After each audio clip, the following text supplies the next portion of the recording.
Ruth chapter 2 verses 19 to 23 and the whole of chapter 3. Her mother-in-law said to her, "Where did you glean today? And where have you worked?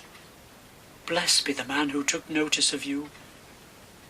So she told her mother-in-law, with whom she had worked, and said, "The name of the man with whom I worked today is Boaz." Then Naomi said to her daughter-in-law, "Blessed be he by the Lord, whose kindness has not forsaken the living or the dead." Naomi also said to her, "The man is a relative of ours, one of our nearest kin."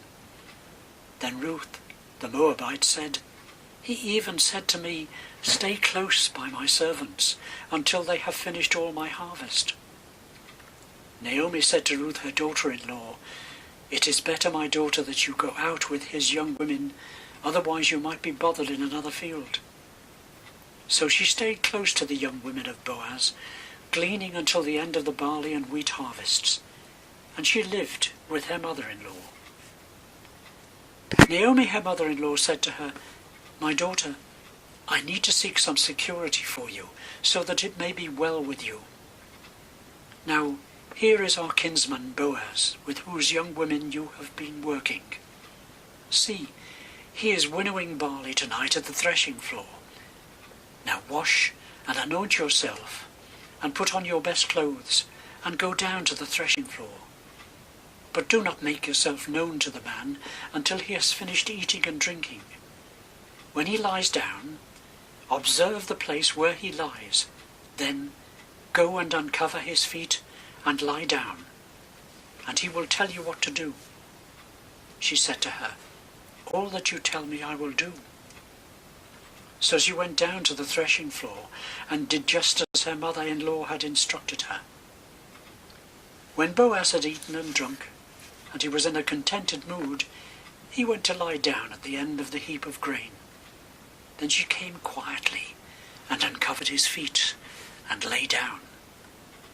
At midnight, the man was startled and turned over, and there lying at his feet was a woman. He said, "Who are you?" And she answered, "I am Ruth, your servant. Spread your cloak over your servant, for you are next of kin."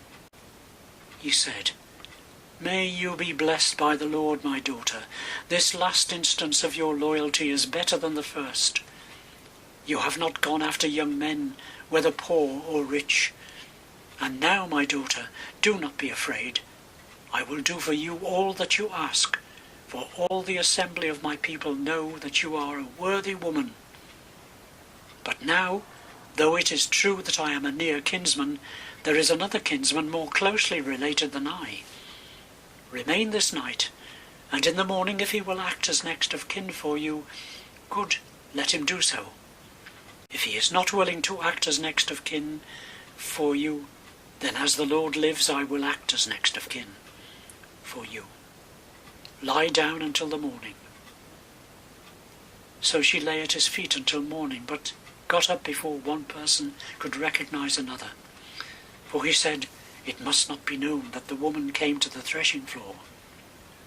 Then he said, "Bring the cloak you are wearing and hold it out."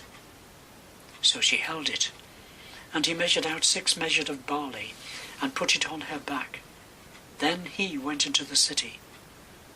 She came to her mother-in-law, who said, "How did things go with you, my daughter?" Then she told her all that the man had done for her, saying, "He gave me these 6 measures of barley, for he said, 'Do not go back to your mother-in-law empty-handed.'" She replied, "Wait, my daughter, until you learn how the matter turns out, for the man will not rest, but will settle the matter today."